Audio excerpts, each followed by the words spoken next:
Mana bu videoni ko'pchilik insonlar ko'rgan bo'lishi kerak va bu videoda ko'pchilik insonlar negativ ham yozishi mumkin menga. Bu qizchani yoshligidan beri bilaman, ko'raman. Juda ham kichkinalik paytida mana shunaqa chiqishlar qilib yurar edi. Lekin hozir anchagina katta bo'lib qopti. Bu yonida turgan soqolli aka balki otasi bo'lishi mumkin. Agar otasi bo'lsa, shu akaga bir amakiga bir ikki og'iz gapim bor.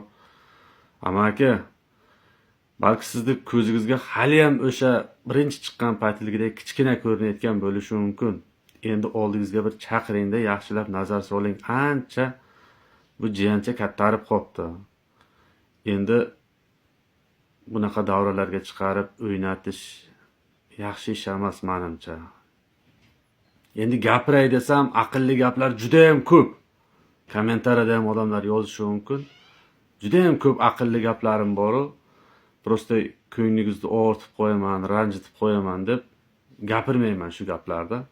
Shunchaki o'zingiz bir nazar soling. Jiyancha kattarib qopti.